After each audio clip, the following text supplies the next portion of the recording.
और सर जैसे कि तालाब का पानी चेंज करना पड़ता है क्या? हाँ, पानी चेंज करने की बहुत ज़रूरत है, क्योंकि क्या होता है, पानी एक ऐसा फिक्स रहेगा तो पानी में मछली का वेस्ट है और ऊपर से शैवाल वगैरह आदि जमा हो जाता है।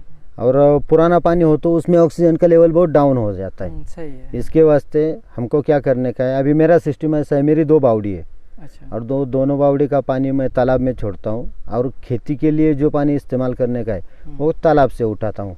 इसकी वजह से मेरा पानी का सर्कुलेशन हो जाता है और नया पानी आ जाता है। उस नए पानी में जो भी ऑक्सीजन का लेवल रहता है वो ठीक ठाक रहता है, तो मछली को ऑक्सीजन भी आराम से मिल जाता है। सही। सर आगे बात करते हैं मछली के ग्रोथ की। तो सर जैसे कि इस मछली का ग्रोथ कैसा है सर? ये मछली हम जीरा साइज में लाने के बाद भी 6 महीने में 400, 500, 600 मतलब कि 400 से 600 ग्राम के बीच में बन जाती है, अगर आपका खाद और पानी का संतुलन ठीक से हो तो।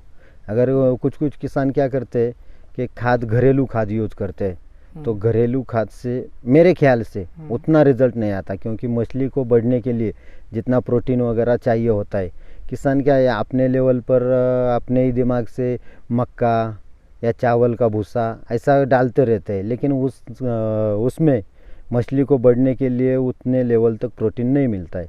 बस मछली ज़िंदा रहती है खाना खा के, जैसे कि हम सभी आदमी दाल रोटी खा के ज़िंदा रहते हैं। लेकिन अगर हमको कुछ बॉडी बनाने का है तो जैसा प्रोटीन की ज़रूरत होती है जिम में जाने वाले लोगों को, वैसा ही है इसी में भी। जब भी मछली को हमको ज़्यादा वेट चाहिए, हमारा सब हिसाब तो वेट पर ही रहता है, तो हमको वेट चाहिए तो उसको ज़्यादा पोषक आहार देने का, प्रोटीन का, तभी मछली बनती है। तो सर खाद कौन सा देते हैं, कितना देना पड़ता है?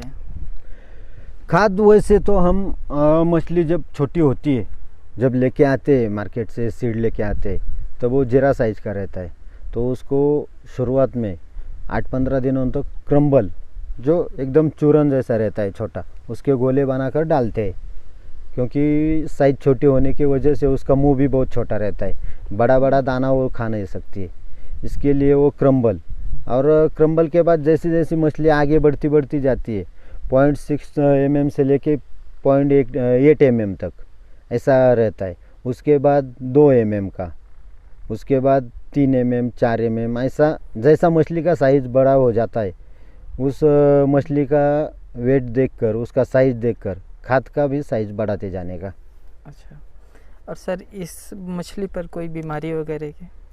बीमारी ये तिलापिया में मेरे ख्याल से बीमारियां बहुत कम है, लेकिन जो लोग वाटर प्रिपरेशन नहीं रखते तब तो मछली को बीमारी हो जाती है। और पानी तालाब का अगर चेंज नहीं हुआ और मछली का वेस्ट भी उसमें जमा होता रहता है, तो ऐसे में क्या है, अमोनिया वगैरह जो भी ऐसे पॉइजनस गैसेस रहते हैं वो भी तालाब में बनते हैं, और उनकी वजह से मछली को बहुत सारे आगे चलकर दिक्कतें हो जाती है।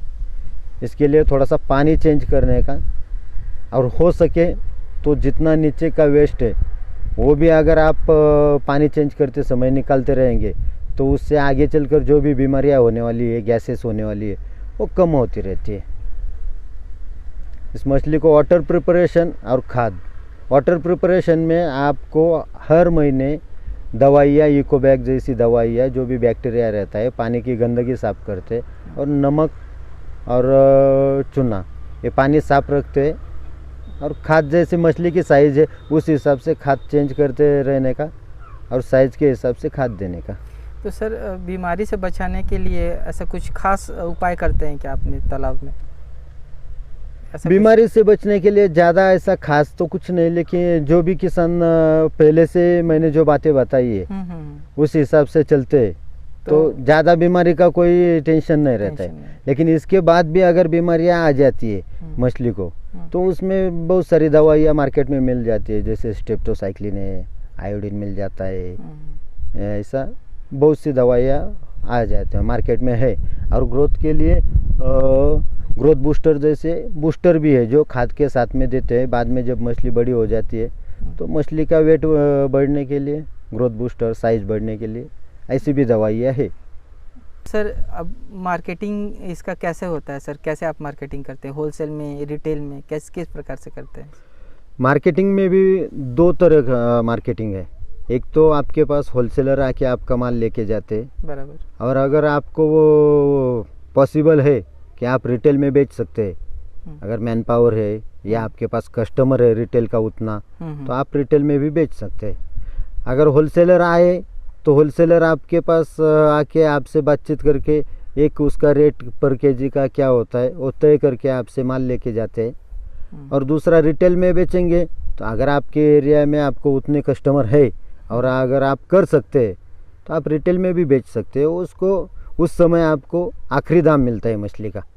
आप सीधे बीच में जो भी कमीशन एजेंट रहते वो सब खत्म होके आपको 2 पैसा ज़्यादा मिलने के चांसेस है। सही है। कस्टमर के जेब से जो भी पैसा निकलता है वो सीधे आपके जेब में, और वो आखिरी मुनाफा रहता है। सही है।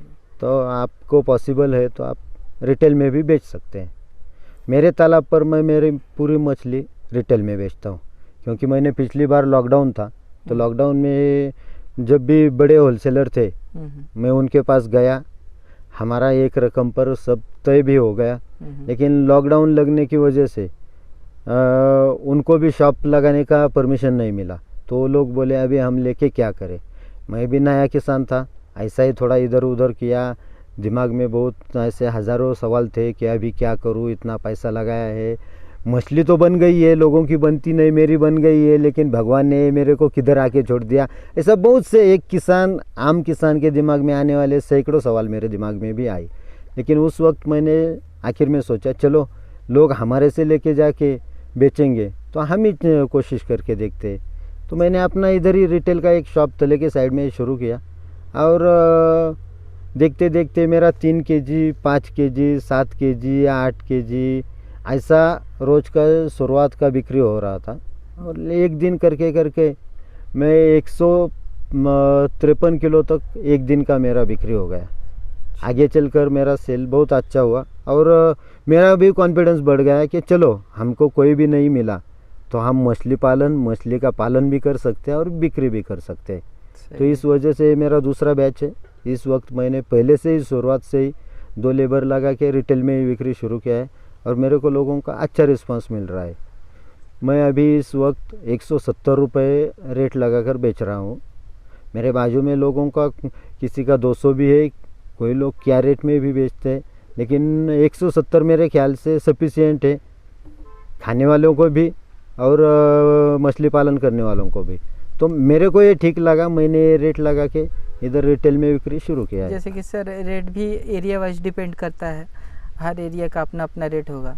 तो सर ये आपके एरिया के हिसाब से ये वाला रेट एकदम सही है? हाँ हाँ हाँ, एरिया बहुत मैटर करता है हर जगह पर। अगर आप पूरे शहरी एरिया में गए तो उस जगह पर कस्टमर आसानी से 2 रुपये ज़्यादा देते, और उधर कस्टमर भी क्या है कि मंथली पेमेंट जॉब वाले वगैरह ऐसा ज़्यादा लोग रहते सिटी एरिया में, तो उधर लोग आराम से पैसे देते। लेकिन अगर आप किसी गांव से है और आपके इधर सब किसानी करने वाले, खेती करने वाले लोग हैं, तो थोड़ा पैसा देने में ज़्यादा रेट लगाने पर तकलीफ़ होता है उनको भी, क्योंकि उनके भी जेब उनको बोलती है कि इतना पैसा देने का इतना, तो उनको भी जेब की सलाह लेकर, लेकिन फिर भी 170 रुपये उनको भी ठीक लगता है और मेरे को भी ठीक लगता है। और सर लास्ट में एक पूछूंगा कि सर अपना प्रॉफिट कितना हो जाता है?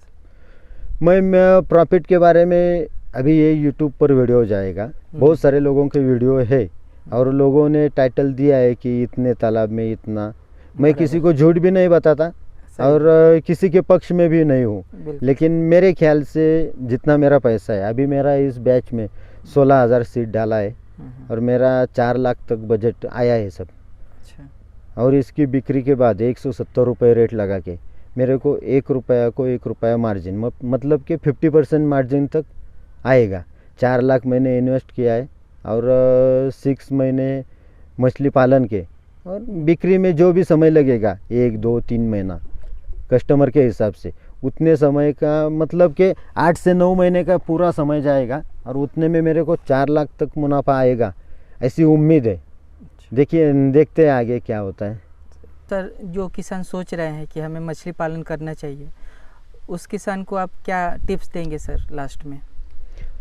नए जो भी किसान हैं, मेरे ख्याल से वो सब किसान जब तक उनके एरिया में पानी कितना है और कौन सी वैरायटी कम दिनों में निकलती है, एक बैच और अपने तालाब में जितना भी आपका तालाब का साइज है और उसका जितना भी कैपेसिटी है उससे 50% में ही कीजिए, क्योंकि मछली पालन में 80% तक लोग फैल जाते हैं। तो ऐसे में और किसान का पैसा बहुत सारे मेहनत से आता है, कितने किसानों का पैसा ब्याज पर या ऐसा उधार पर लिया रहता है। तो ऐसे समय में और पहले किसान तालाब खोदने में बहुत सारा पैसा जेब से डाला हुआ रहता है, कोई कोई तो कर्जे में करते हैं। ऐसे में आप पूरी कैपेसिटी के साथ शुरुआत ना करें।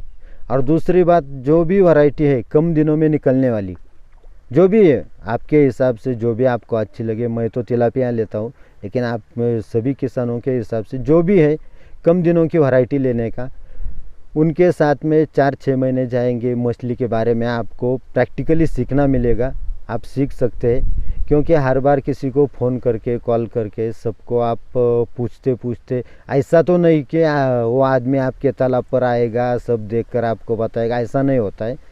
इसीलिए कम दिनों की वैरायटी लेने का, कम दिनों में उसका हार्वेस्टिंग भी हो जाता है और अपने को सीखने को मिलता है। और कैपेसिटी के हिसाब से आधे में ही करने का, 50% तक ही करने का, क्योंकि मछली पालन इतना आसान भी नहीं है। और जिसको भी ये आ जाएगा, लेकिन उसके बाद उसका हार्वेस्टिंग करके उसकी बिक्री, ये भी बहुत, मेरे ख्याल से मछली पालन 50% तक ज़रूरी है और उसकी बिक्री 50% तक, क्योंकि अपने पास माल है लेकिन आपको कस्टमर नहीं होगा तो किसान को बहुत तकलीफ आ जाती है।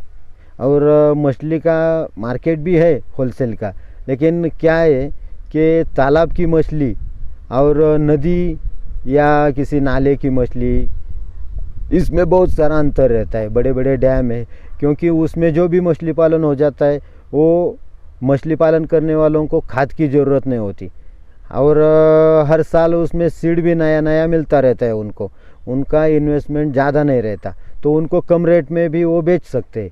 लेकिन तालाब में प्लास्टिक तारपोलिन के ऊपर आपको एक दाना भी खाद का नहीं मिलता है, सब अपने जेब से खरीद कर ला के डालना पड़ता है।